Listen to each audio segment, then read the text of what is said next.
Rev up your engines!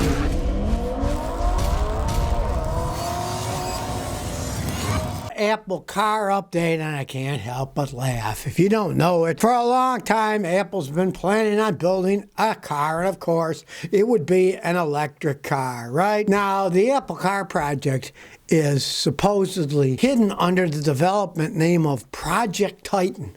It's like World War II, you know, they got to give secret names to their invasion plans, right? As per Apple and all of their products, it will be outrageously expensive, north of $100,000, maybe starting as much as $150,000. But wonderful, it'll be just like their phones, you know, outdated every year, and you'll have to buy a new one for $150,000.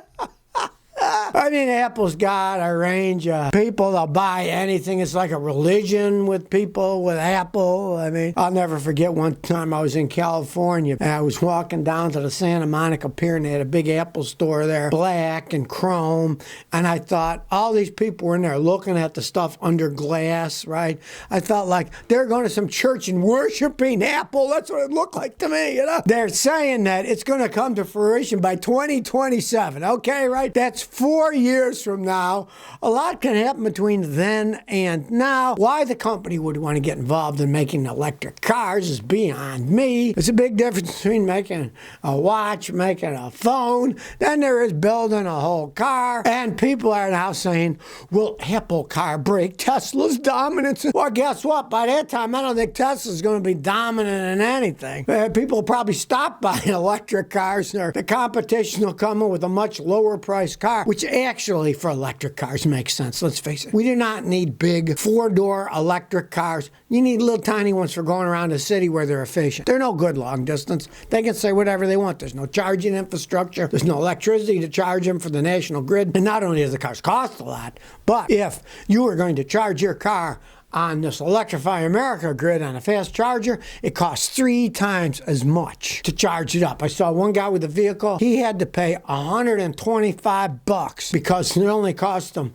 $40 at home, but it was $125 to charge it on Electrify America. And as time goes on, we all know what happens to the price of electricity. Does it come down? No, it goes up, especially if they try this green electricity. It costs too much money. Everybody's got to pay more. The price goes up. So I laugh at the idea of an Apple car myself. Rock says, Scotty, just curious, what does the car parts store do with the engine oil that you give them when it's used? Thanks. All right. Well, who knows?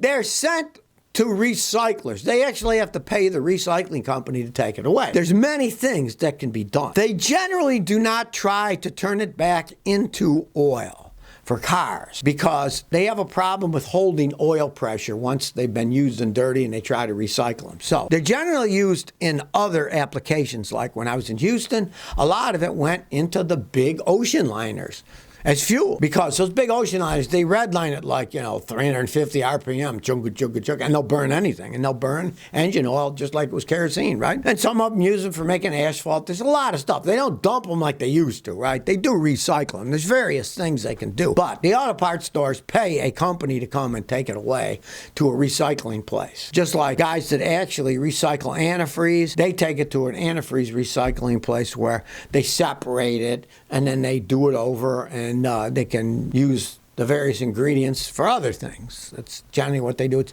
often very hard to get it to good enough quality that can be used over in the car because the specs are too high, but they use it for other things. Subbing my way home, says Scotty, CVT transmission, yes or no? Okay, what is this according? You're in court. No, you can only answer yes or no. Yeah? I'm not a fan of CVT transmissions. The best one in the world today is the Toyota CVT. They have a launch gear, so they actually launch on a real gear. They don't switch to the CVT portion until you're out of first gear, so there's less strain. They make them, they're strong, they get phenomenal gas mileage, and they aren't bad to drive. I'm just not a fan myself. But you take a Jatco CVT, Nissan makes them, put them in their cars, other cars, they're absolute piles of junk. I wouldn't touch one with a 10-foot pole. All that said, today, if somebody, say, ran into one of my cars and totaled it, I would probably go out and buy either a Camry or a Toyota RAV4 that had a 4-cylinder engine and an actual 8-speed automatic transmission. They still make them with actual automatic transmissions.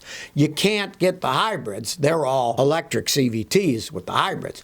But a 4-cylinder gasoline engine in a Camry and in a RAV4, you can still get them. And I rented one in Death Valley, RAV4. with the 8-speed transmission. Going 50 miles an hour, that baby got 50-something miles a gallon. You can't argue that. And this is not a hybrid. This is a non-hybrid vehicle. And it has a regular transmission, not a CVT. The tech freak said, Scotty, when you change transmission fluid, do you change the filter too? Well, you're supposed to, but it depends on the design. If it's accessible, where some of them have an external filter, of course, you do that. And if you got some Hondas, they do have an external filter that's hidden away. Do a little research on your car and you might find, oh, take the airbox off. Oh, there's the filter. You replace the filter, right? Take like an old style Honda. The filter in the transmission is inside the transmission. And it's like a $1,400 job because you got to tear the whole transmission apart to put it in. So nobody ever does it unless they rebuild the transmission. You know, take an older Toyota Corolla, right? You can drop the pan, change the fluid, and there's a filter in there. But the filter is just a fiberglass screen, and it doesn't really do much. So you really don't need to. You can take it out and clean it or something, but usually they don't even get that dirty, so it doesn't really matter. But I mean, if you got a car where you can drop the pan and get to the filter, you might as well buy one and change it. What the heck? Why not? It's going to last longer, better a clean filter than a dirty one, right? Shira Chaddock says, my RPM fluctuates when I drive. It's confused what gear it should be in. It's a 2019 Jetta with 180,000 kilometers. Volkswagens, I tell people not to buy them because they have some of the world's most complex automatic transmissions, and when they break, I've seen people spend $6,000, $7,000 or more having them remanufactured. Yours is having some kind of a problem. Start with this. Find a good Volkswagen mechanic if you can. It's kind of like finding a needle in a haystack, but if you can, ask them, are there any software updates for the computer, right? For the transmission. And if there's a software computer update for the automatic transmission, get it done. That might fix it. If not, you're screwed. Your transmission's starting to go out, and they cost a small fortune on those Volkswagens to repair. If you get a Volkswagen, get yourself a manual transmission. Forget automatics. The manuals are great. They can last forever. But Volkswagen automatic transmissions, as they age, thumbs down the whole way. Shep says, Scotty, I'm looking for a small truck for $2,000. What should I buy? Whatever you can find for $2,000. That's not much, right? I mean, you never know what you're going to run into. Toyotas make the best ones, right? But they're very hard to find. And people generally aren't going to sell them for as little as $2,000, no matter how old they are, right? Don't poo-poo the Nissan Frontiers. They're decent small trucks. You might find a decent one in that range that's got some mileage, older. They're not bad. A Ford Ranger, maybe you can find one that isn't all worn out for $2,000. But everybody wants a little bitty pickup truck for moving stuff around, and they're so expensive. For $2,000, you're generally going to get one that's all beat up and there's hardly anything left of it. But whatever you do, if you're looking for a $2,000 small pickup truck, when you're looking at it, first thing, crawl under. You see the frame's rotten, run away. Don't buy it. If the frame's rotten, it's worth nothing. If you're up north, those frames rot away like mad. If the frame's rotten, you walk away. Do not buy that truck. If the fenders are rotten and stuff, who cares? Get at the frame. If the frame's rotten, body bolts on the frame, don't buy that truck. No matter what the cost is.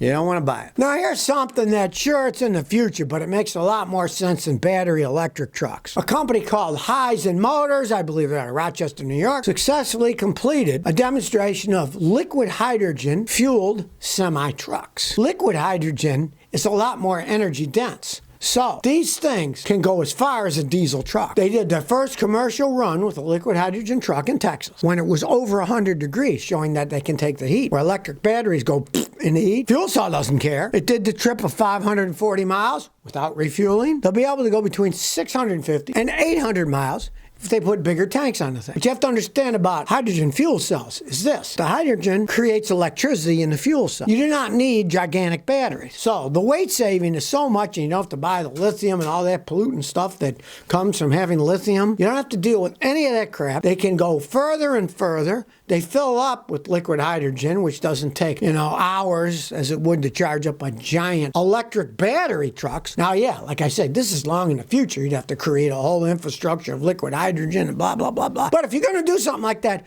do it with commercial trucks. They know they're going from point A to point B. They can fill them up in between. They can set up a whole infrastructure for the trucks. It makes a heck of a lot more sense than building stupid giant battery electric trucks that weigh too much, that'll destroy the roads even more from the weight, take too long to charge up, have a limited range. Sure, it's at its beginning states, but it makes a lot more sense than battery electric trucks, which make no sense at all. The bigger a vehicle gets, the less sense it makes to run on batteries. So if you never want to miss another one of my new car repair videos, remember to ring that bell.